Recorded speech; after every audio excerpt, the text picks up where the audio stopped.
तो वो वर्ण हम देखते हैं मैच मेकिंग में, कुंडली मिलान में हमें पता होना चाहिए। अब जैसे क्या है, नाड़ी दोष हमने देखा, नाड़ी दोष पे इग्नोर कर दिया तो होगा क्या, पार्टनर हेल्थ खराब रहेगा। किसी को अगर अब कोरोना होगा ना, कोरोना पीछे आया था, अब भी चर्चा में आ रहा है, तो जब कोरोना होगा तो वो इन देखता कि तेरी कास्ट सर्टिफिकेट क्या है, वो सबको होगा। जैसे कि शादी में डिले हो गया है या लड़का नहीं मिल रहा या लड़की नहीं मिल रही है, या वो इनडिफरेंट हो जाना, शादी में इनडिफरेंट हो जाना, ठीक है ना। वो क्या, आप बोलो घूमने चलना है, वो बोलेगा नहीं मुझे सोना है। चाहे आप अच्छा करो या बुरा करो, सामने वाला अच्छा हो बुरा हो, ऐसा नहीं कि लड़ाई झगड़ा होगा, नहीं। Ultimately by hook and crook होना ही है। कुछ भी रीजन होगा, वो रीजन आपका जेन्युइन हो या ना हो, अल्टीमेटली ब्रेकअप आपका होना ही है। ब्रेकअप भी नहीं होगा तो ब्रेकअप जैसी ही आपको स्थिति वापस आ रही है। नमस्ते, मैं इशिता शर्मा आप सभी का स्वागत करती हूँ हमारे YouTube channel the wisdom corner में। आज हमारे साथ इस पॉडकास्ट में मौजूद हैं डॉक्टर अशोक शर्मा, जो कि एक ज्योतिषाचार्य, रिसर्चर और वास्तु एक्सपर्ट हैं। आज हम जिस विषय पे बात करने वाले हैं वो है शादी। शादी कब होगी, कब लिखी है, कोई दोष, ग्रहों को मिलान करना, मंगल दोष, नाड़ी दोष, इन सभी सवालों का आप सबको जवाब मिलेगा। आप बने रहें हमारे साथ इस पॉडकास्ट के एंड तक। तो आइए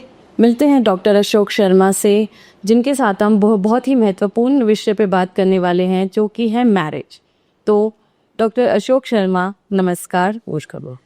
क्या आप हमें सबसे पहले बता सकते हैं कि मैरिज को ज्योतिष में किस तरह देखा जाता है? मैरिज को लेकर ज्योतिष में बहुत सी चीजें हैं जो आपको, पहले आप मैरिज को समझो, ज्योतिष को बाद में समझना। तो पहले मैरिज को समझोगे ना, तो एक चीज आपको पता होना चाहिए कि सोशियोलॉजी में मैरिज का मतलब क्या है। मैरिज का मतलब भी सिंपल ये होता है, वहाँ पे एक सोशल इंस्टीट्यूशन है, एक इंस्टीट्यूट है सोशल। उसका मतलब ये है कि सोसाइटी के कुछ ऐसे नॉर्म्स है जो हमने बनाए हुए हैं कि शादी के अंदर कोई भी दो मेल और फीमेल वो दोनों सोशली और लीगली एक्सेप्टेड सिस्टम में जाके दोनों यूनाइट होते हैं, वो मैरिज होती है। ये है एक लीगल डेफिनेशन हो। तो इसके बाद अब एस्ट्रोलॉजी में आते हैं तो हमें ये पता होनी चाहिए कि जितनी भी आपकी प्लेनेटरी पोजीशन है, वो आप जब चार्ट के अंदर अपने चीज़ों को चेक करते हैं तो वो आपकी लाइफ को मैरिज पॉइंट ऑफ व्यू से किस तरफ ले जा रहे हैं, राइट, समझ रहे हो। देखो, तो पहले आपका अपना चार्ट ऐसा होना चाहिए, उसके अंदर ये चीज़ हमें पता होना चाहिए कि प्लेनेटरी पोजीशन आपकी क्या है। बिल्कुल सही बात। आप मैरिज करने के लिए क्या है, आप दूसरे पे बाद में जाइए, पहले अपने आप को चेक करिए। बिल्कुल बिल्कुल। एक ऑथर है, बहुत सीनियर है, गुड़गांव में रहते हैं, वीपी गोयल सर है, उनकी किताब है, उनकी किताब का नाम है the comprehensive study of divisional charts. तो उनका मैं एक पॉडकास्ट सुन रहा था, उन्होंने एक बहुत अच्छी बात बताई थी, पता है क्या, मैरिज करते टाइम ना लोग क्या देखते हैं, मैरिज का मतलब ये होता है, एस्ट्रोलॉजी में सबसे डिफिकल्ट और टफ जो टॉपिक है वो मैरिज है। बिल्कुल सही बात है। सिंगल क्या होता है, अगर आप अपनी सिंगल प्रॉब्लम लेके आए ना तो आपका ही चार्ट देखना है इस। बिल्कुल। लेकिन जब मैरिज होती है ना, तब क्या होता है, तब आपको दो चार्ट एक साथ देखने होते हैं। बिल्कुल सही कहा। और उन दो चार्ट के अंदर आपको ये देखना होता है कि आपके ना एक्सपेक्टेशन तो बहुत हाई होती हैं।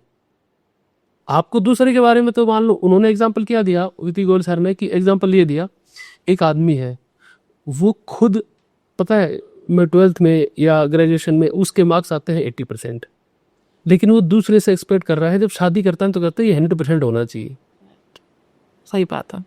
तो जब आपका चार्ट, आपको अपनी वीकनेस पता हो ना प्लेनेटरी पोजीशन के हिसाब से, एस्ट्रोलॉजी के हिसाब से, तब आप मैरिज को करेक्ट जज कर पाओगे कि आपको क्या मिलने वाला है। बिल्कुल सही बात है। हाँ। तो जैसे कि आप बता रहे हैं कि हम दो चार्ट्स को देखते हैं मैरिज में की, तो मुझे इस चीज़ से ये जानना चाहते हैं हम सब लोग कि शादी जब इंसान करता है तो हम ज्योतिष में जाते हैं, कुंडली चेक करवाते हैं, तो वैसे तो सारे ग्रह बहुत ही इम्पोर्टेंट होते हैं हमारे लिए, बट सबसे जो ज्यादा कौन से ग्रहों को देखा जाता है शादी करते वक्त ज्योतिष में? शादी देखो, जब भी चार्ट खोलते हैं हम लोग, शादी देखने के लिए या मैच मेकिंग करने के लिए, हम सबसे पहले चार्ट में हमारा जो पर्पस है ना वो हमें क्लियर होना चाहिए, हम क्यों देख रहे हैं और क्या देख रहे हैं। शादी का पर्पस आपको पहले क्लियर होना चाहिए। शादी की 4 पैरामीटर जो पर्पस है, जो शादी करने का पर्पस अल्टीमेट वही है, अदरवाइज शादी करना उसका कोई रिलेवेंस नहीं है।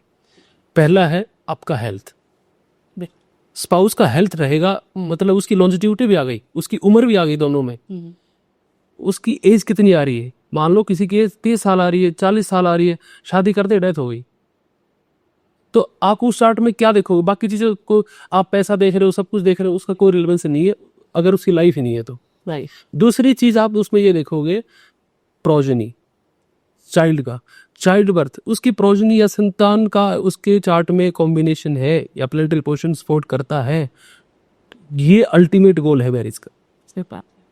अगली चीज ये है, आप देखोगे इसका फाइनेंशियल पोजीशन कि ये जो लाइफ में फाइनेंशियली कैसा ग्रोथ करेगा। अगर आपने ये पैरामीटर साइड करके फिर आपने अगर इनको ओवर रूल कर गए ना, तो आपको बड़ी ट्रबल आने वाली है, क्योंकि आपने देखा कि सामने वाले के चार्ट में फाइनेंशियल ट्रबल सी किस लेवल का है और आपके चार्ट में पहले से ही है।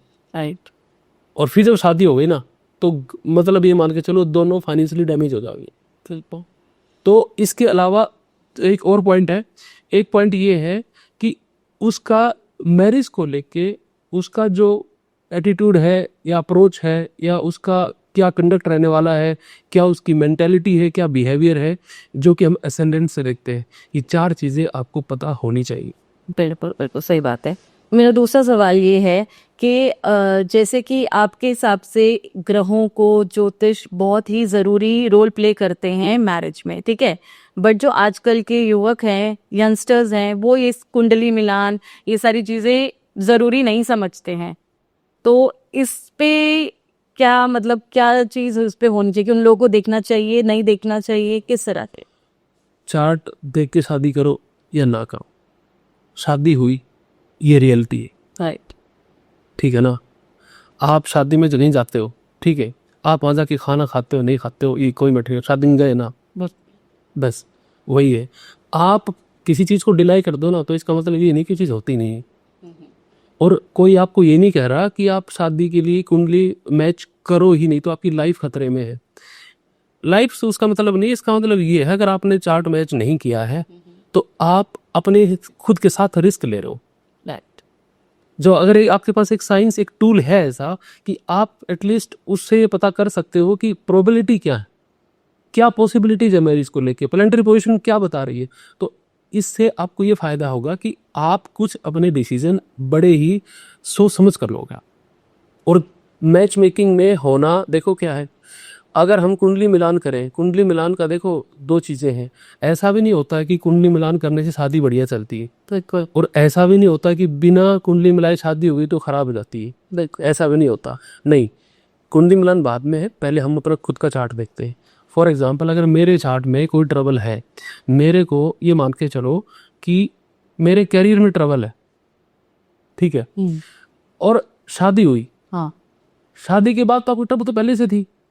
अब आप मान लो कोइंसिडेंटली कोई ऐसी इवेंट हो गई, आपकी ट्रबल थोड़ा बढ़ गई, तो आपको क्या लगेगा, शादी के बाद ही प्रॉब्लम हो गई है। बिल्कुल बिल्कुल। या आपके स्पाउस की हेल्थ खराब होगी शादी के बाद, तो आपको ये लगेगा, जैसे कि मांगलिक में होता है, अगर फर्स्ट हाउस का मांगलिक है ना, तो ये होता है शादी के बाद, खासकर फीमेल को ये होने लगता है कि उसके ना कभी शोल्डर पेन करते हैं, कभी यहाँ दर्द होता है, कभी सर दर्द होता है, कभी पैर दर्द कर रहा है, कभी पेट दर्द कर रहा है। आज हेडेक हुआ, शाम को ठीक हो गया, कल पैर दर्द कर रहे हैं। राइट। अच्छा, वो क्या करेगी, वो मना करेगी कि मेरे को ये हेल्थ प्रॉब्लम हो रही है, लेकिन फैमिली वाले क्या सोचेंगे, ये नौटंकी कर रही है। डॉक्टर के पास लेके जाएंगे तो रिपोर्ट में कुछ आएगा नहीं, तो फिर पक्का हो जाएगा कि ये नौटंकी कर रही है, लेकिन एक्चुअल में वो सफर हो रही होती है, बिल्कुल हो रही होती है। हाँ, सही बात है।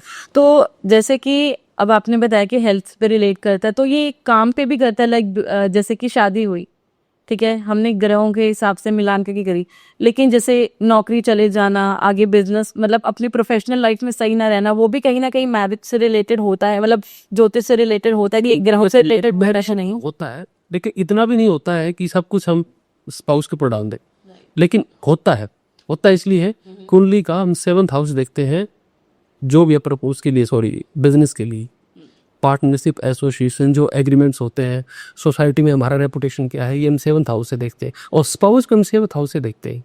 ठीक है। आपका लाइफ पार्टनर भी 7th हाउस से देखते हैं।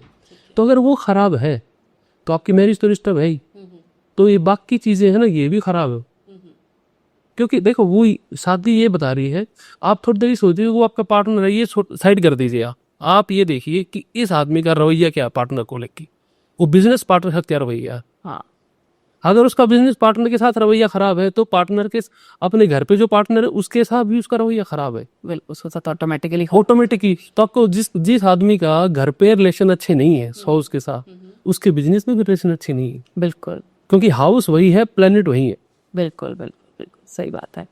कि मैं एक और चीज जानना चाहूंगी, जैसे कि ग्रह होता है, कुंडली मिलान होता है, सारी चीजें होती हैं, तो गुण एक कहते हैं कि इतने गुण मिलने चाहिए, तो वो कितने गुण मिलने चाहिए, वो कितना जरूरी होता है कि इतने गुण शादी में मिलने ही चाहिए? वो इसके ज्योतिष का एक टेक्निकल पार्ट है, वो ज्योतिष ही समझाएगा उसको। आप कॉमन मैन के लिए समझना बहुत मुश्किल चीज़ है। लेकिन जैसे क्या है ना, 36 का पैरामीटर बनाया हमने, 36 गुण है, ठीक है। लेकिन 36 का मतलब अब देखो क्या है, हम चूक कहाँ पे करते हैं। हमने 8 पैरामीटर बनाए, राइट। ठीक है। अब पहला पैरामीटर हम ले लिया वर्ण, दूसरा हमने ले लिया वैश्य, ऐसे फिर आगे चलते हमने तारा है, ग्रह मैत्री है, या योनि है, नाड़ी दोष है, ऐसे करते। तो जितना आगे बढ़ते जाएंगे ना उतने पॉइंट ऐड होते जाते हैं। पहले नंबर वाला उसका 1 नंबर है, 8वें नंबर पे आएगा उसका 8 नंबर।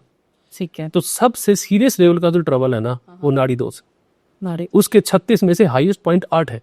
अब होता क्या है, कुंडली मिलान हमेशा सीनियर एस्ट्रोलॉजर से होना चाहिए और एक्सपीरियंस एस्ट्रोलॉजर के पास होना चाहिए। नए एस्ट्रोलॉजर को समझ नहीं आता है। मैं एक एग्जांपल देता हूँ कैसे। वो उसने पहले देखा कि गण देखा। गण का मतलब ये है कि आपकी मैरिज में कंपैटिबिलिटी, आपका नेचर स्वभाव मिल गया। आपने नाड़ी दोष का पॉइंट इग्नोर कर दिया। बिल्कुल काफी लोग करते हैं, कंपैटिबिलिटी बैठी है तो नाड़ी दोष नहीं देखते हम, तो नाड़ी दोष नहीं देखते। और एक अफवाह फैला रखी मार्केट में, क्या है, अक्सर दोस्तों के मुंह से सुनोगे, वो एक नाड़ी दोषस्तु ऐसे करके एक श्लोक आता है, विप्रणा, नाड़ी दोषस्तु विप्रणा। इसका मतलब ये है कि ब्राह्मणों को नाड़ी दोष नहीं लगता है। ऐसा क्यों? हाँ, ऐसा नहीं, आप सुनते हो ना ऐसा, लेकिन ये एक ऐसा लावारिस श्लोक है, इसका कोई सोर्स नहीं है और इसको लोग बहुत कोट करते हैं। देखो, आप 2 तरह से आपके वर्ण डिसाइड हुए, आप ब्राह्मण हो तो पैदाइशी हो गए, ठीक है। एक कुंडली में क्या हो, मान लो आप ब्राह्मण है बाई बर्थ, बाई कास्ट, लेकिन हो सकता है चार्ट में आप शूद्र हो या वैश्य हो। अच्छा, कुंडली में क्या हो, ठीक है। आपके अंदर जो क्वालिटी आएंगी ना बाहर, वो चार्ट से आएंगी। ठीक है। ठीक है ना। हाँ। आपने एक क्या कई बार देखा होगा कि तो जो आपका चार्ट बता रहा है ना, वो आपका वर्ण बता रहा है।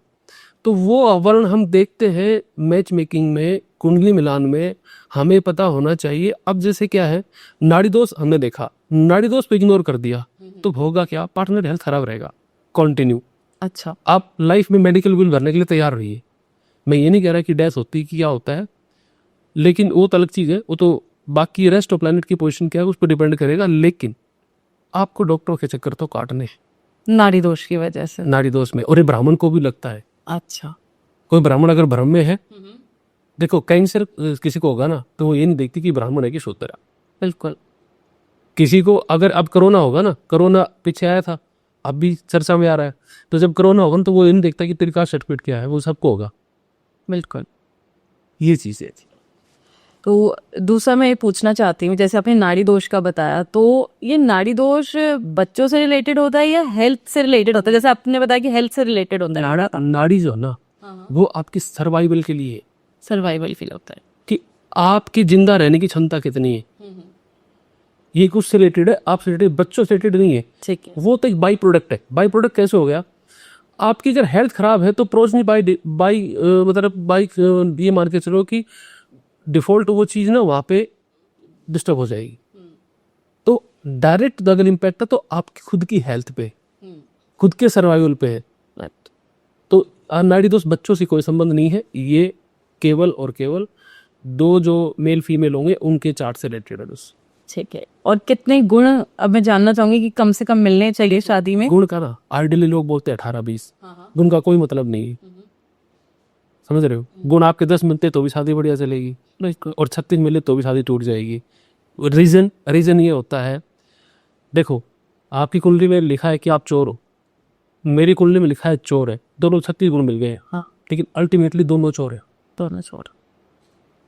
समझ रहे हो। हाँ बिल्कुल। आपको ये चीज पता होना चाहिए इंडिविजुअल कुंडली क्या कहती है।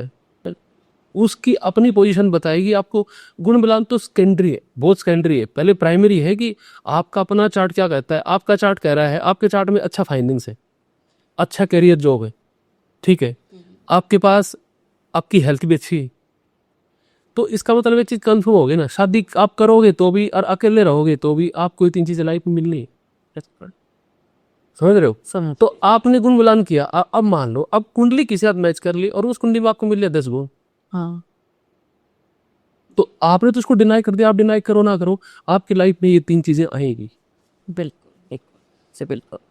तो जैसे कि आज के टाइम में मैं पूछना चाहती हूँ कि जैसे ग्रह हैं जो कि काफी इंपॉर्टेंट ग्रह होते हैं और वो हर जगह देखे जाते हैं, जैसे कि मंगल का आपने बताया, मांगलिक का, तो इसके अलावा और ग्रह हैं जैसे कि शनि, राहु, केतु। हर प्लेनेट का रोल, हर प्लेनेट का कुछ ना कुछ रोल है, बट शनि और राहु केतु बहुत गंभीरता से देखा जाता है, तो उसका भी मैं जानना चाहूंगी कि वो भी कुछ रोल प्ले करते हैं मैरिज में, या उसका कुछ इम्पैक्ट होता है? नहीं, हर ग्रह का रोल होता है, लेकिन किसी हम एक ग्रह को उठाकर टारगेट कर देना कि ये ग्रह खराब है, ये शादी खराब कर रहा है, ऐसा नहीं होता है चार्ट में। आपका जो चार्ट है ना, वो एक ना कार्मिक स्क्रिप्ट है आपकी लाइफ की, वो कार्मिक पैटर्न को शो करता है, ठीक है ना। अगर किसी की चार्ट में डाइवोर्स लिखा है, कि किसी से शादी कर ले, वो हाँ हाँ, उसका डाइवोर्स होना ही हो, दूसरे को दोस्त भाना होता है, उसको उस चीज से सफर होना होता है, इसका कार्मिक जर्नी उसको समझना पड़ेगा। तो कोई ग्रह को हम लेके बोले ना, अब जैसे मंगल दोष है, मेरा क्लास पॉडकास्ट है मेरे चैनल पे है, आप देखोगे तो मांगलिक के ऊपर ही है। मंगल अकेला जिम्मेदार नहीं है शादी के लिए तोड़ने के लिए। लोग कहते हैं कि 7th में राहु आ गया तो डाइवोर्स हो जाएगा, ऐसे नहीं होते डाइवोर्स। केतु आ गया तो हो जाएगा, शनि आ गया तो नहीं। हर प्लेनेट अपनी एक ना उसकी अपनी कुछ कैरेक्टरिस्टिक्स है, कुछ क्वालिटीज है, वो उनको एग्जिबिट करता है लाइफ में। अब मान लो 7th में किसी के राहु है, तो हम किसी नॉर्मल स्टूडेंट क्या करते हैं ना, ब्लाइंडली बोल देता है कि इसका डाइवोर्स हो जाएगा, लेकिन डाइवोर्स नहीं होता है।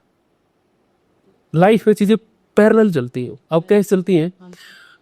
कोई राहु 7th में है तो वो ये कहना चाह रहा है कि राहु न चीटर है और इल्यूजन है और झूठ है, मतलब जो चीज सोसाइटी में एक्सेप्टेड नहीं है वो सब चीजें राहु करता है। और वो उसको क्या है, राहु का खाली हेड है तो बॉडी है नहीं, वो कितना खाता है बॉडी है नहीं, सेटिस्फेक्शन का लेवल है ही नहीं उसका, वो हमेशा डिससेटिस्फाई रहता है। तो क्या करता है स्पाउस, जब 7th में किसी के राहु होगा तो वो इंसान क्या करता है, वो अपने पार्टनर से किसी भी तरह से सेटिस्फाई नहीं है कि वो कितना अच्छा खाना बनाए, कैसे कपड़े पहने, कहीं घूमने फिरने जाए, कैसे बात करे, उसे मैटर नहीं, वो भाई साहब सेटिस्फाई नहीं होने। अब वो क्या करते हैं, इस वजह से उनका दिमाग दूसरे ऑप्शन पे घूमता है। अब कई बार क्या होता है चार्ट में, इसे कहते हैं एक्स्ट्रामैरिटल अफेयर। अगर वो अफेयर में गया, अब वो पकड़ा गया तो बोलेंगे डाइवोर्स कर दो, अगर नहीं पकड़ा गया तो इवेंट तो हो रही है वो, समझ रहे हो। लेकिन पकड़ा कब जाएगा, जब जुपिटर आ जाएगा बीच में। ठीक। तो अगर जुपिटर बैठा है तो मान लो 7th में किसी के जुपिटर बैठा है, जुपिटर ये कहना चाहता है, हलाल किताब वाले आपको रेमेडी देते हैं, वो कहते हैं कि कपड़े दान मत करना, नहीं तो शादी में दिक्कत आएगी। लेकिन होता क्या है, उसका कहने का दूसरा अर्थ है। 7th हाउस का लॉर्ड जो है, मालिक है, सिग्निफिकेटर है, वो वीनस है, उसकी चीज़ें हैं कपड़े। अगर उसको वहाँ से डोनेशन किया, इसका मतलब क्या है, वो चीज़ हम वहाँ से हटा रहे हैं, तो मैरिज में ट्रबल आएगी। और जुपिटर वहाँ बैठा है तो जुपिटर एक्टिव हो जाएगा, बोले शादी खराब करेगा। जुपिटर शादी खराब नहीं करता, ठीक है। जुपिटर मैच्योरिटी देता है, स्पिरिचुअलिटी देता है, उसको देखने का आपका पर्सपेक्टिव डिफरेंट है। वो क्या कहना चाह रहा है, वो कह रहा है भाई शादी में उलझो मत, बोले भगवान की भजन कर लो यार, कब तक यहाँ शादी में उलझे रहोगे, मटेरियलिस्टिक चीज़ों में नहीं जाना। शुक्र कहता है प्योर मटेरियल चीज़ों में घुसना, हमें यही जो है सब कुछ भोगना हमें। लेकिन जुपिटर सिंपल क्या कहता है, भाई सब कुछ ये नहीं है, मोक्ष भी कोई चीज़ होती होगी। तो वो वहाँ लेके जाता है, लोग उसको उल्टा इंटरप्रेट करते हैं कि गलत कर रहा है। मंगल आ रहा है तो ऐसे जब कोई भी प्लैनेट 7th में आता है ना, वो अपना बिहेवियर बताता है आपको। अब मान लो शनि आ गया किसी का, शनि उचका बोलना रहता है 7th हाउस में, लोग खुश होते हैं, चाटली घूमते रहते हैं, मेरे पास बहुत आते हैं, बोले खुश, शनि तुम्हारा उचका है, बहुत बड़ा दे रहा है, तो 7th में उचका होता है। शनि का नेचुरल क्वालिटी क्या है, डिले करना चीज़ों को, लेजीनेस, डिले करना। जैसे कि शादी में डिले हो गया है, या लड़का नहीं मिल रहा, या लड़की नहीं मिल रही है, या वो इनडिफरेंट हो जाना, शादी में इनडिफरेंट हो जाना, ठीक है ना। वो क्या, आप बोलो घूमने चलना है, वो बोलेगा नहीं मुझे सोना है। ये तो है। अब लड़ाई का ये लगन है। अब आप चाहो तो लड़ाई कर लो, या समझ लो। अब आप बोलोगे सैटर्न तो खराब होगा जी, दिक्कत दे रहा है सैटर्न, तो सैटर्न का नहीं, इसका नेचुरल क्वालिटी है। मार्स अगर बैठा हुआ है तो क्या है, आपका जो स्पाउस है ना वो आपसे इस तरह वॉलेट बिहेव करता है, हमेशा ही बोट ही आपको काटने को दौड़ेगा, वो एग्रेशन में रहता है हमेशा। मून आता है तो मून, लोग मून को बहुत अच्छा मानते हैं, बोला बहुत अच्छा होता है मून, बोला इमोशनल है, केयरिंग है, लविंग है, बहुत अच्छा है।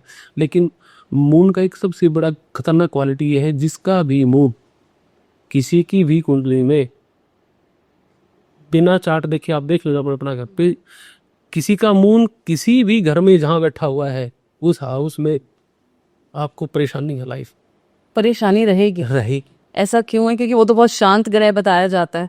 हाँ वो बताते हैं शांत। आप मून का मैथोलॉजिकल स्टोरी समझोगे तब आपको समझ में आएगा। मून चीटर है, मून चीटर है। मून जिसका भी होगा, अब मान लो कैंसर एसेंडेंट है कोई, वो ऊपर से कितना शांत दिखे, वो जेलस है, तो ज्यादा जेलस। जेलस। अपनी फैमिली में भी, फ्रेंड के साथ भी वो जेलस रहेगा ही, वो मून है। अच्छा। और उसे उसे अटेंशन चाहिए।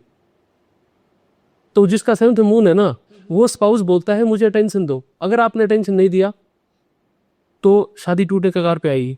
फिर आप फिर भी किसको पकड़ोगे, राहु केतु को पकड़ते फिरोगे। तो बोलेगा तो मांगलिक होगा या राहु केतु होगा, लेकिन ट्रबल कहाँ से आ रही है, मून्स। तो हर प्लेनेट 7th हाउस में आके डिफरेंट रिजल्ट देगा। मतलब सातवां जो ग्रह होता है बहुत ही भाव है, सातवां भाव, सातवां भाव, हाँ वो इंपॉर्टेंट है, शादी के लिए वही इंपॉर्टेंट, शादी के लिए वही इंपॉर्टेंट है। उसके अकॉर्डिंग ही शादी पूरी चलेगी। और वैसे उसी शादी का आपको क्वालिटी पता चलेगा। और एक हम चार्ट देखते हैं D9 उसे बोलते हैं डिविजनल, जो है डी का मतलब डिविजनल चार्ट, 9 का मतलब था नवांश। हम एक राशि को या एक साइन को 30 डिग्री का होता है, हम उसे 9 पार्ट में डिवाइड कर देते हैं। अच्छा। तो 3 डिग्री 20 मिनट का हो जाता है, तो वो नवांश है। शादी का स्पेशल चार्ट D9 ही है। जो कमिटमेंट आपके होने लाइफ में, हाँ। आप कुछ भी कर लो, हाथ पर कितने मार लो, फाइनल क्या मिलेगा, वो D9 में। आपने देख लिया कि आपने किसी की कुंडली मैच करी, आपने देखा ये ग्रह उसका कैरियर बहुत अच्छा, गवर्नमेंट जॉब लग जाएगी, फादर से अच्छा, फैमिली से अच्छा, लेकिन D9 में पोजीशन खराब है ना, तो सब कुछ ऊपर ऊपर से दिखेगा, अंदर से खराब। तो D9 मैंडेटरी है। बिना D9 के मैरिज के बारे में आप कोई प्रिडिक्ट नहीं कर सकते।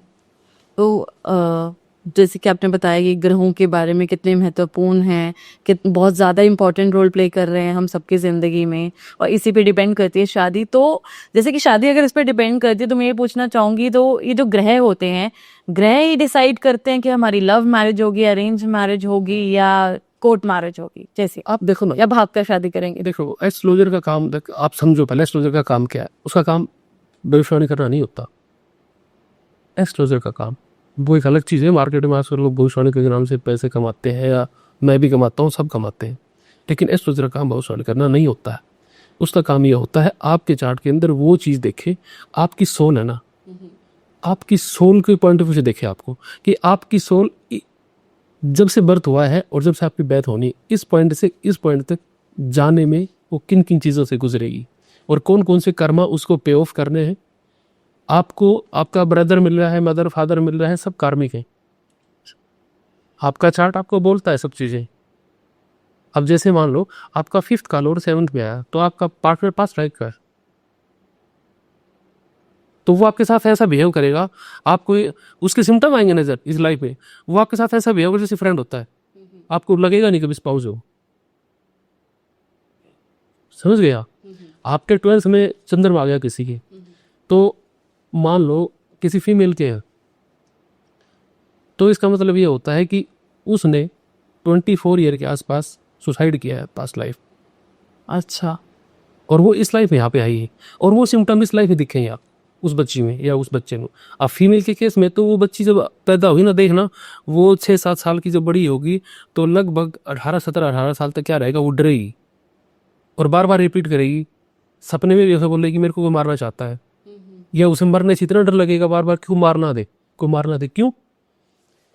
वो जब पास लाइफ उसकी डेथ सुसाइड से हुई ना, तो वही कॉन्शियसनेस है ना, वो वही कैरी फॉरवर्ड हो गई।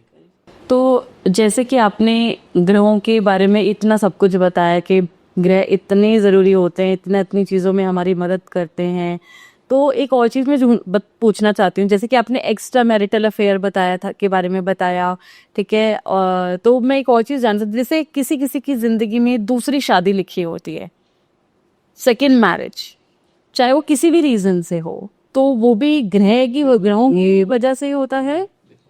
वो एक्स्ट्रा मैरिटल का ही थोड़ा सा एक्सटेंडेड वर्जन है। अच्छा, जब तक एक्स्ट्रा मैरिटल नहीं होगी शादी नहीं होगी। बिल्कुल, दूसरा केस तब बनेगा जब स्पाउस का डेथ होगा। डेथ होगा, एग्जैक्ट, दो ही रीजन होंगे। बिल्कुल।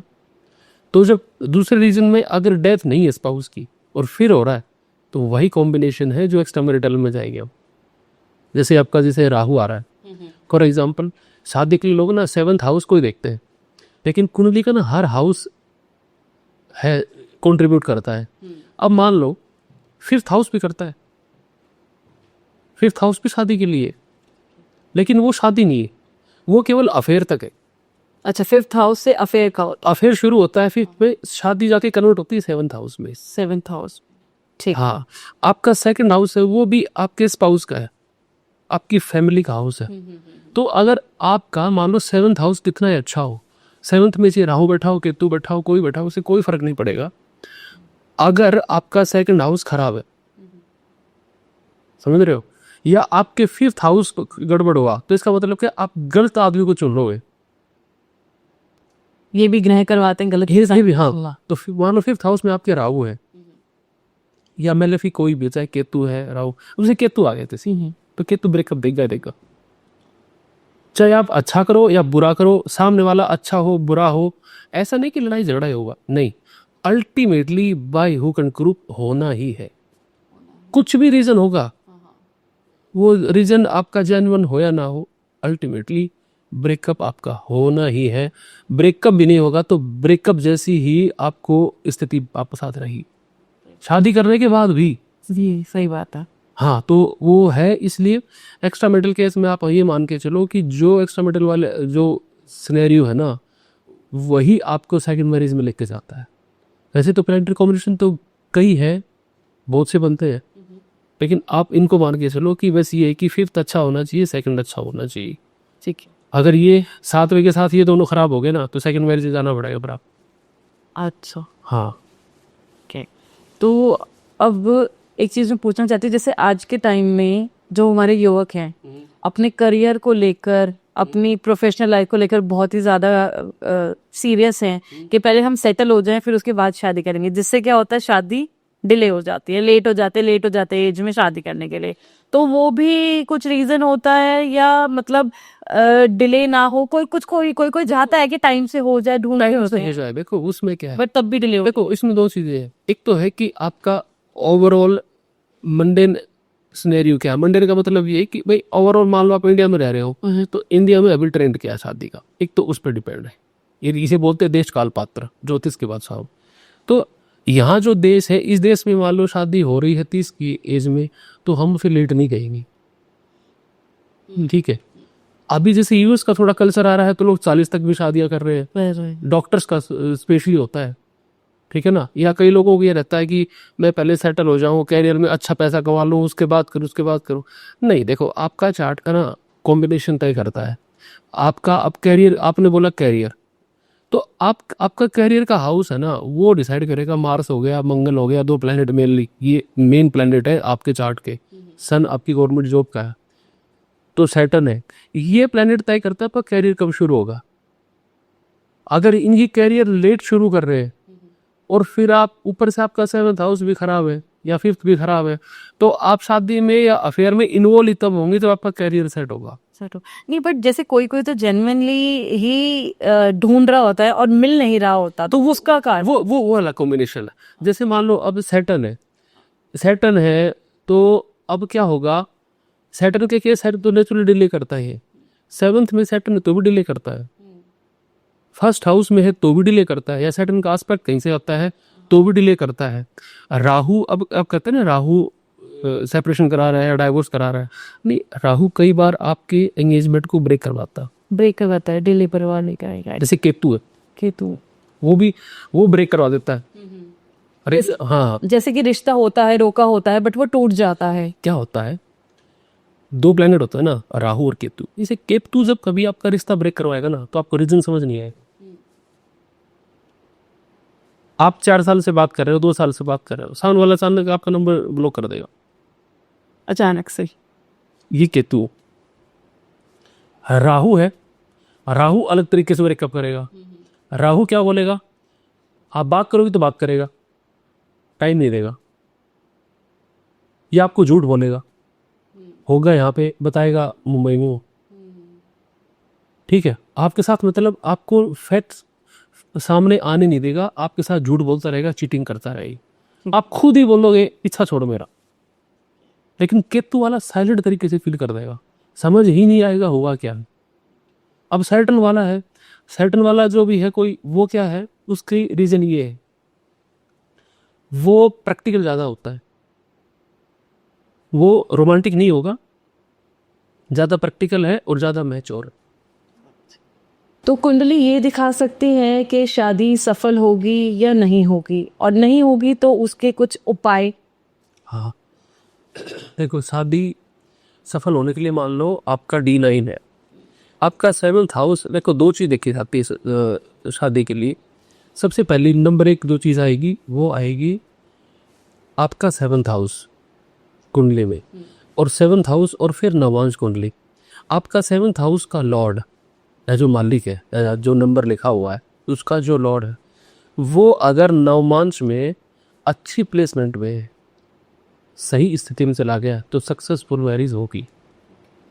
या आपका D9 का लग्नेश जो है वो अच्छी पोजीशन में चार्ट में, तो शादी सक्सेसफुल रहेगी।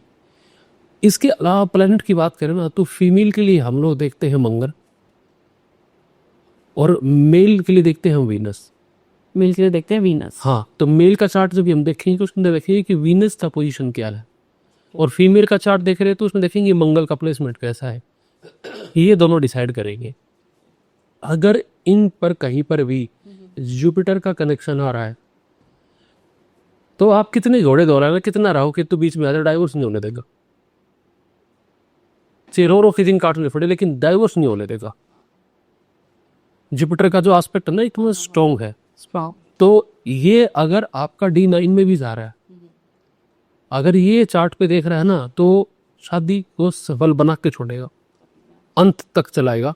और लगने स्ट्रॉन्ग हुआ, सप्तमे स्ट्रॉन्ग हुआ, या फिर पॉजिटिव प्लान जैसे नेचुरल बेनिफिक प्लानट है, जैसे चंद्र हो गया, क्षीण चंद्र नहीं होना चाहिए, बुध हो गया, शुक्र, ये शुभ ग्रह है। अगर ये 7th हाउस या लगने से या 5th हाउस से जुड़ते हैं तो शादी अच्छी सकती है। अच्छा, मैलेफिक आते हैं तो ट्रबल है। इसको मैलेफिक में जैसे क्या है, आपका शनि है, राहु है, केतु है, सूर्य है, मंगल है। अगर ये कनेक्ट होते हैं तो आपको डेफिनेटली ट्रबल आएगा आएगा।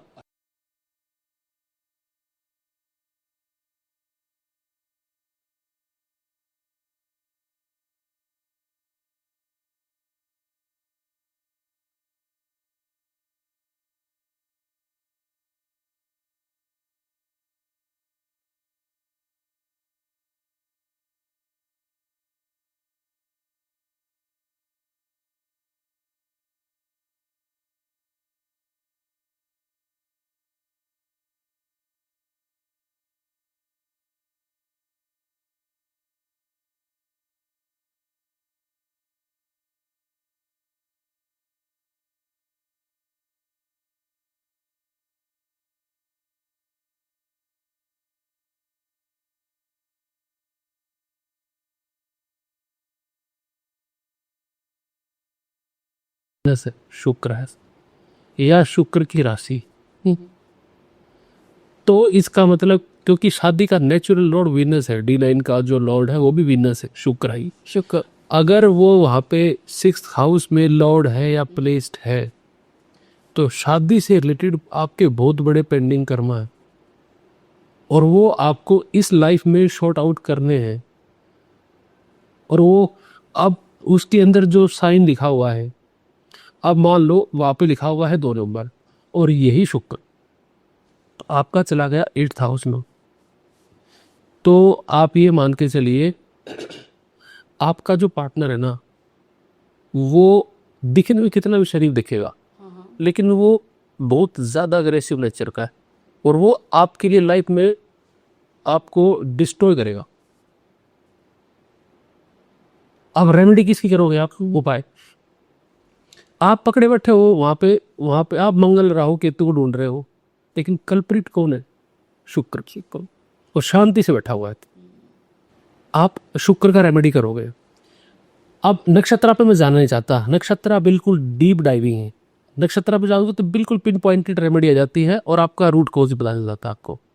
फॉर एग्जाम्पल किसी का ये मान के चलो कि भरनी नक्षत्र है, ठीक है, और उसका भरनी के अंदर आप ये मान के चलो कि वो चौथे चरण का है और भरनी के चौथे चरण में मंगल है या शुक्र लगा लो, शुक्र बैठा हुआ होता, उसका एक समेटल अफेयर होना ही। अच्छा, अब हम चक्कर काटते किस में रहेंगे? कभी 6 में घूम रहे हैं, कभी 5th हाउस को पकड़ रहे हैं, कभी 7th के लॉर्ड को पकड़ रहे हैं, कभी राहु केतु। नहीं, कल्प्रिट पिक्चर में दिख ही नहीं रहा है। शुक्र जो ग्रह है, हाँ, वो शुक्र की प्लेसमेंट ऐसी हो गई है, शुक्र चार्ट में कितना भी अच्छा हो, वो कहीं पर भी जाके अगर भरने के चौथे चरण में बैठ गया तो आपको ट्रबल देगा। ऐसे मान लो कृतिका नक्षत्र है, ठीक है, अब कृतिका नक्षत्र ये मान के चलो कि वो अगर अपने चौथे चरण में, कृतिका नक्षत्र के चौथे चरण में ये मान के चलो कि आपका शुक्र चला गया, तो इस लेवल का एक्स्ट्रा अफेयर देगा, आप परेशान हो जाओगे। अच्छा, आप बिल्कुल परेशान हो जाओगे और डाइवोर्स जैसी और स्थिति हो जाएगी और आपको कोर्ट के चक्कर काटने पड़ेंगे और आपको प्रूव करने में ही आपकी हालत खराब हो जाएगी। तो नक्षत्र पे जाना, रेमेडी हमेशा नक्षत्र बेस पे होती है, लेकिन फिर भी हम नॉर्मली जो जनरल रेमेडी करते हैं वो हम शुक्र का रेमेडी ही करेंगे और मार्स का। 2 रेमेडी होंगी। मार्स की रेमेडी में क्या होता है? मार्स देखो, मार्स में आपकी बॉडी का प्लेनेट है, शुक्र जो प्लेनेट है वो आपका काम का प्लेनेट है। काम का मतलब कि आपका फिजिकल प्लेजर का प्लेनेट है। तो इन 2 प्लेनेट को जब तक आप कंट्रोल नहीं करोगे या इनको करेक्ट नहीं करोगे, जब तक आपके साथ ट्रबल रहेंगी। आप वैदिक मंत्र में शुक्र का मंत्र करिए और मंगल के मंत्र करिए। और आप सबसे बढ़िया है, जिसका शुक्र खराब है ना, उसको सत्यनारायण की कथा करनी चाहिए। तो फालतू की रेमेडी नहीं बता रहा, बिल्कुल सिंपल रेमेडी है। सत्यनारायण की कथा करनी चाहिए, पूर्णिमासी होती है, वो आपको हर महीने या 2 महीने में करनी चाहिए, बहुत अच्छा रिजल्ट आएगा। मंगल के लिए आप, मैं मंगल से ही पूछने वाली थी कि मंगल, हाँ, मंगल के लिए कोई मांगलिक होता है या कोई नारी दोष हो तो उनको कुछ नहीं क्या उपाय? मंगल का जहाँ ट्रबल है ना, वहाँ पे आप शिव परिवार का फोटो रखो। जहाँ पर मांगलिक का दोष, हाँ, मांगलिक का दोष हो, शिव परिवार की फोटो रखो। और इसके साथ अगर रख सकते हो तो भगवान कार्तिकेय की फोटो रखो आप। वो तो शिव परिवार में आ ही जाता है। हाँ, शिव परिवार होता है, लेकिन उनकी फोटो अलग से भी रख सकते हो आप। और मोर पंख जो है ना, वो जरूरी है, या मोर की फोटो आप रखिए। ठीक है। तो जब भी देखना, आप साइकोलॉजी में टेस्ट करना, आपको जब आप गए घर एक मोर की फोटो रखो, आपका मंगल खराब हो छोड़ दो, अच्छा है कैसा भी।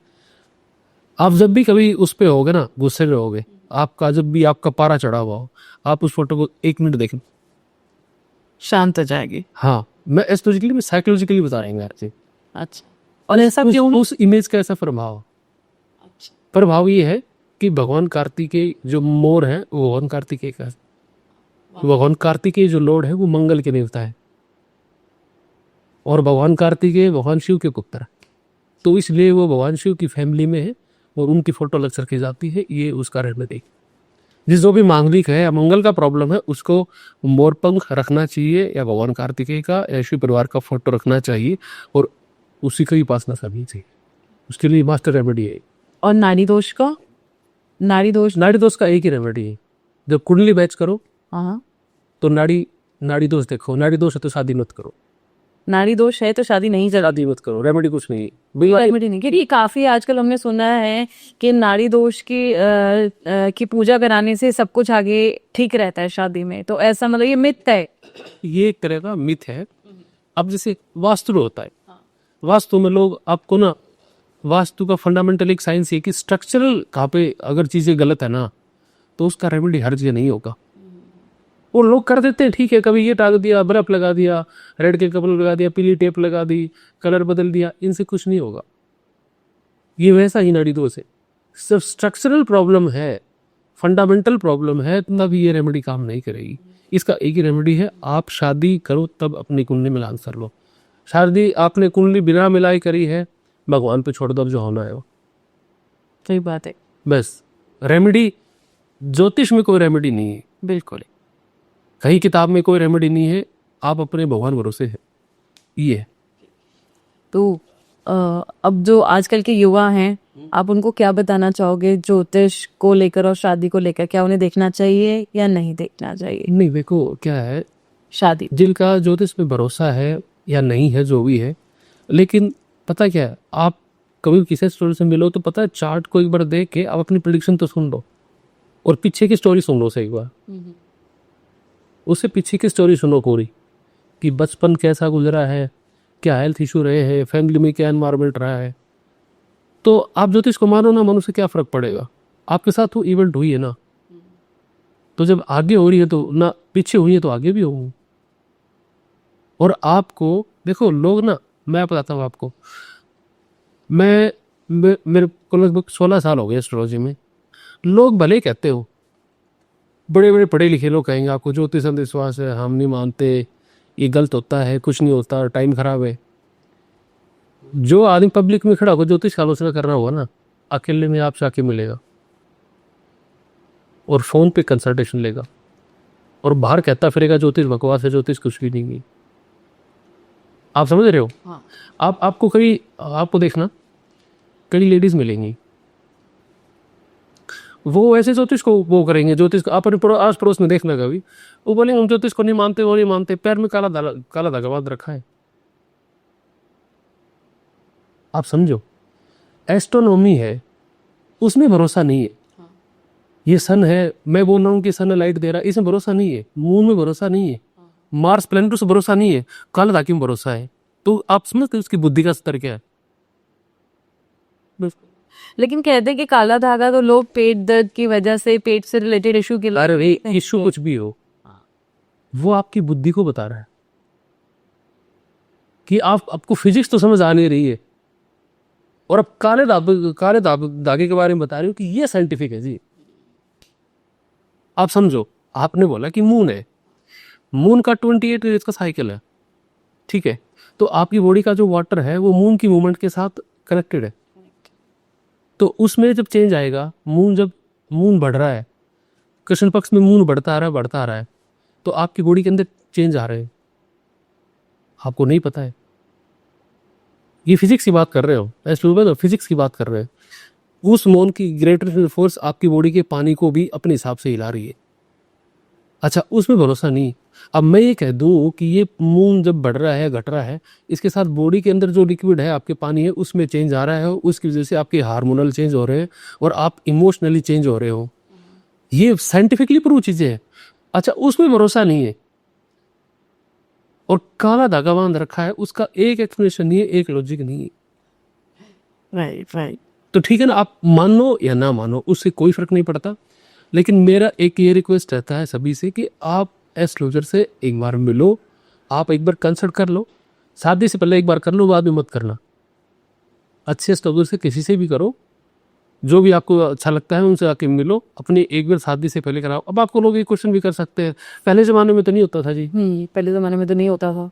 तो पहले जमाने में तो किसी को अपना टाइम की याद होता था, तो बोला उनकी शादियाँ नहीं होती थी। आज सोशल मीडिया है, तब आपको पता चल जाता है कि कहाँ पे क्या हो रहा है। पहले ज़माने में मैरिटल लाइफ में लोगों की इतनी ट्रबलसम रही है, लोग आपको अंदाजा नहीं। जो पुरानी लेडीज बैठे ना घर में, उनसे पूछो, जब पुराने आदमी बैठे उनसे पूछो उनके बेटा, आप छोड़ो, अपने दादा दादी को देख लो, आप पता चल जाएगा आपको। वो आज ही बैठे बैठे क्लेश करते हैं। आज भी दादाजी को दादी डांट मारती रहती। तो आपको समझ नहीं आ रहा, बताने की जरूरत क्या, किसी को पूछना क्या है, खुद दिख रहा है आप। बिल्कुल नहीं। तो वही चीज़ है, मानो या ना मानो, उससे कोई फर्क नहीं पड़ता, वो चीज़ इम्पैक्ट डालती है। और आप साइंस को डिनाई नहीं कर सकते कभी भी। आपका अब नो तपा चलेगा, चल रहा है वो। अभी सन है, सन का नो तो पता चलेगा। सन का मतलब सिंपल सा क्या है, फायर एलिमेंट है। फायर। फायर है ना, ये बिल्कुल फिजिक्स की बात है। फायर है वो दिन में पूरब से ऐसे घूमते हुए पश्चिम की तरफ जा रहा है, ठीक है। अब आपकी जब वो दिन में लग 12 बजे आप उसकी हीट बढ़ती है, आपका बिहेवियर कैसा होता है? सुबह आपका बिहेवियर कैसा होता है? चेंज होता जाता है। हाँ, Exactly. सुबह आप खुश नजर आते हो, क्यों? सन यूनिवर्स में जो है ना, अपनी अर्थ के ऊपर जो उसकी रेज आ रही है वो आपके अंदर पॉजिटिविटी बढ़ा रहा है।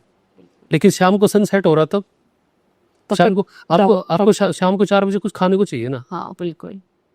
किसी को समोसा खाना है, किसी को चाय पीनी है, कुछ ना कुछ खाने को दो 4 बजे। क्यों कि थकावट हो जाती है, लोग थकावट क्यों हो रही है? क्योंकि सन सेट हो रहा है। सनसेट हो रहा है। सन अप डाउन जा रहा है, सन की रेडिएशन कम हो गई है। जैसे सन का इम्पैक्ट कम हुआ, आपकी बॉडी की एनर्जी ड्रेन होना शुरू हो गई। अब आपकी बॉडी को एनर्जी चाहिए, नहीं तो आप कोलैप्स कर जाओ। ये चीज़ है।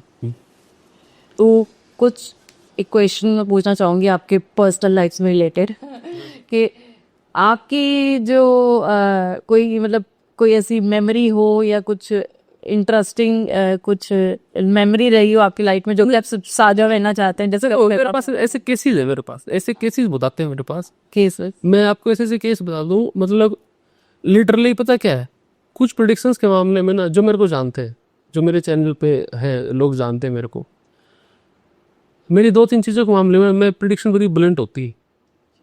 मैं आपको कभी भी कुछ चीज़ बोलता हूँ ना, तो मैं ऐसे नहीं बोलता कि एक काम कर। अब मेरे पास कोई आया, उसने मेरे को पूछा गवर्नमेंट जॉब लग जाएगी मेरी, तो मैं उसको ऐसे नहीं घुमाता कि योग तो दिख रहा है, एक काम करना मुश्किल है जॉब तो अपन, लेकिन तू एक काम करना, ये पूजा कर लेना, फिर शायद लग जाए। अब उसकी नौकरी नहीं लगी तो बोले ऐसे मैंने तो पहले कहा था योग तो है नहीं, और लग गई तो बोलूँगा देख मैंने कहा था ना पूजा पाजा के लिए तो लग जाएगी थी। मतलब वो फिर दोनों बात कर गया। नहीं, अगर जैसे मेरे पास का तन बस को तो नहीं है, रेमेडी की बात ही खत्म, जो नहीं है। अच्छा। और अगर है तो मैं कहता हूँ को रेमेडी करने की जरूरत नहीं, कहती है ठीक है तो ठीक है। है तो ठीक है। आपका किसी का डाइवोर्स होना है तो मैं उसको ये नहीं घुमाता कि ये कर ले वो कर ले, नहीं, मैं स्पष्ट बोल देता हूँ डाइवोर्स होगा भाई, इतने दिन में हो जाएगा, अच्छा। हो जाएगा। आप जो अब अपने तरीके जो अब आपको खुद भी जाना है कि डाइवोर्स लेना है तो ले लो भाई। आपको बचाना है, आपको अपनी थोड़ा बहुत अपने कर्म करना है कि मेहनत करने के भाई तो बचाऊं, कर लो कोशिश, बाकी डाइवोर्स बचेगा नहीं, ठीक है। एस्ट्रोलॉजर का काम यही होता है, प्रिडिक्शन पे को वाक करो, प्रिडिक्शन सही होनी चाहिए, वो होनी चाहिए। डेथ के मामले में प्रिडिक्शन सही मेरी बहुत हाई एक्यूरेसी। तो कुछ एक इंटरेस्टिंग कोई मैं कहानी जानना चाहूंगी, मेमोरी आपकी, ये जो आप हमारे साथ शेयर करना चाहेंगे। मैं देखो मेरे पास ना एक केस आया था, एक नहीं पर डेथ की बहुत केस आए मेरे पास, डेथ की केस आई। लाइक शादी के बाद? नहीं शादी के बाद भी वैसे भी डेथ के तो हर तरह केस आते हैं मेरे पास। डेथ का केस आता है मेरे पास अभी जस्ट, ये तो 1 महीने पहले की बात है। मेरा एक क्लासमेट था, उसके फादर एडमिट थे, तो उसने मेरे को फ़ोन किया, बोल पापा बहुत सीरियस है। वो हुआ क्या? बोले हार्ट का। तो वो डॉक्टर कह रहे बोलो ऑपरेशन करे या ना करे, वो करे। मैंने कहा फिर कि 1 महीना तो पकड़ना भी नहीं है, कुछ मत कराओ, घर ले जाओ आराम से। तो वो बोले नहीं यार फिर भी करते हैं, कुछ तो करें पापा, ऐसा है। डॉक्टर बोले सर्जरी कर देंगे, सही हो जाएगी, करा लो। वो 28 दिन में एक्सपायर हो गई। और कहीं हो तो 3 दिन में, मैंने बोल देना 3 दिन ही पकड़ेगा, वो 3 दिन में हो गया। तो ऐसा मतलब ये ऐसा नहीं होता कि मेरे पास कोई दिव्य शक्ति है कोई। देखो मेरे पास वो चीज़ नहीं, मेरी कान में आके कोई बोलता है, ये जो पॉडकास्ट में सुनते हो ना, कर्ण पिशाचनी कर रखी है, ये कर रखी है, भूत आता है जी, ये सब बकवास की बातें, फ्रॉड बातें, नहीं कुछ नहीं है। आप मैथमेटिकल बात करो, एस्ट्रोलॉजी मैथमेटिकल चीज़ें हैं, कैलकुलेशन है सब। आपके पास बुक है, आप बुक पढ़ो, जिनको पढ़ना है पढ़ लो। आयु निर्णय है, आप पढ़ो। महर्षि पराशर ने बीपीएचएस लिखी है, वो पढ़ो आप। आपके पास व्रत जातक लिखी है आचार्य वराहमिहिर ने। मैं जहाँ से पढ़ रहा हूँ वहाँ से बता रहा हूँ आपको। आप कोई पढ़ के कोई कर सकता है, मैं कुछ चमत्कार नहीं कर रहा हूँ, कोई कुछ भी ये चीज़ें कर सकता है। और ये जो पूरा हमने पॉडकास्ट किया है, इसमें अपनी चीज़ों करिए मैरिज की बात। मैरिज की बात, फीमेल एस्ट्रोलॉजी के ऊपर सारे आचार्यों ने चैप्टर लिखे हैं पूरे। पढ़ेगा कौन? कोई पढ़ता ही नहीं है। तब उससे प्रिडिक्शन आती है, वैसे राहु केतु के पीछे घूमते रहते हैं, राहु केतु वैसे हो गया, ऐसा नहीं होता है। जब आप देखोगे ना तो पूरी कुंडली के अंदर सारे ग्रह इक्वली रिस्पॉन्सिबल है आपकी हर इवेंट के लिए। आपके कैरियर में, हाँ, कैरियर, हेल्थ, पैसा, जो भी आपके साथ है, हर एक इवेंट में हर एक प्लेनेट इन्वॉल्व। आपका एक्सीडेंट भी होना है ना, तो आपको लेके कौन जाएगा? मान लो आपका रोड पे एक्सीडेंट होना है तो रोड पे लेके कौन जाएगा? ये भी लिखा है। मार्स तो आपको तोड़ेगा वहाँ पर ले जाके, मार्स तो आपको टक्कर मार देगा गाड़ी से, आपको ठीक एक्सीडेंट कर देगा, लेकिन लेके कौन गया? वो मर्क्यूरी लेके गया। अच्छा। लेकिन वहां पे इंतजार कौन कर रहा आपकी डेथ का? वो सैटर्न वेट कर रहा। समझ रहे हो? तो मतलब हाँ, हर ग्रह एक स्क्रिप्ट है, आप एक स्क्रिप्ट का हिस्सा हो। वो आपको एस्ट्रोलॉजर का काम है कि उस स्क्रिप्ट को डिकोड करके बता दे कि ये चल रहा है। चल, और हर ग्रह अपना रोल निभाता है। हर ग्रह अपना रोल निभाता है और बिल्कुल सिंसियरली निभाता है, आप उसे बच भी नहीं सकते। बिल्कुल। तो आप जो भी आपको रेमेडी लगे, अपने हिसाब से चार्ट के बेस पर रेमेडी होती है, अपना चार्ट दिखा के आप रेमेडी ले सकते हो। स्पेसिफिक रेमेडी, चाहे युद्राक्ष है, जेमस्टोन है, जो भी रेमेडी है, मंत्र है, पूजा पाठ, उपासना, दान, जो करना है रेमेडी पोस। ये सब। डॉक्टर अशोक शर्मा जी, मैं जानना चाहती हूँ कि आपका क्या कहना है कि सिर्फ ज्योतिष पे भरोसा करना सही है या नहीं? नहीं, जो देखो क्या है, ज्योतिष या वास्तु या दूसरी ऑकल्ट साइंसेस है, ऐसा नहीं होता कि कोई एक ही चीज़ आपकी लाइफ डिसाइड करती है। सबका ना एक परसेंटेज में कंट्रीब्यूशन होता है। अब किसी का चार्ट खराब हो ना, पूरा भी चार्ट खराब हो, या किसी का पूरा वास्तु खराब हो, तो भी उसके पास फ्री विल है ना। ऐसा नहीं है कि मान लो कोई आपने एस्ट्रोलॉजी में कोई चीज़, आप कुछ भी देख रहे हो तो सब कुछ एस्ट्रोलॉजी डिसाइड नहीं करेगी, वो लाइफ का एक पार्ट करेगी। देखो, एस्ट्रोलॉजी और वास्तु को समझो। एस्ट्रोलॉजी ना टाइम है, science of time. Vastu science of space. तो हम टाइम और स्पेस के डायमेंशन में रहे, तो आपको टाइम और स्पेस को समझने के लिए अब आपकी लाइफ है ना, वो अलग चीज़ है। फिर वो हम डिटेल में जाएंगे तो बड़ी डिस्कशन हो जाती है। वो फिलोसफी का पार्ट है, वो दर्शन का पार्ट है कि आप एक आत्मन हो, ठीक है ना, कि आपकी आत्मा अपने आप को अव्यक्त करती है। अद्वैत वेदांत तो बोलता है कि सब कुछ ब्रह्म है। ब्रह्म का मतलब इल्यूजन नहीं, ब्रह्मा। तो ब्रह्मा है, वो ना आंखें हैं ना कान है, तो ठीक है ना, वो कुछ भी नहीं है, वो है ही नहीं जगत में, और सब कुछ वही है। ये अद्वैत वेदांत है। तो आप जब उन चीज़ों को समझोगे ना, तब ये क्वेश्चन उठते हैं। अदरवाइज तो एस्ट्रोलॉजी में ठीक है, आप साइंस ऑफ टाइम इसलिए है कि आप समय की चाल को देख सकते हो। आपका समय कब खराब आ रहा है, कब अच्छा आ रहा है, दशा गोचर से पता चलता है, आपको प्लैनेटरी पोजीशन से पता चलता है कि कौन सी इवेंट कब होनी है।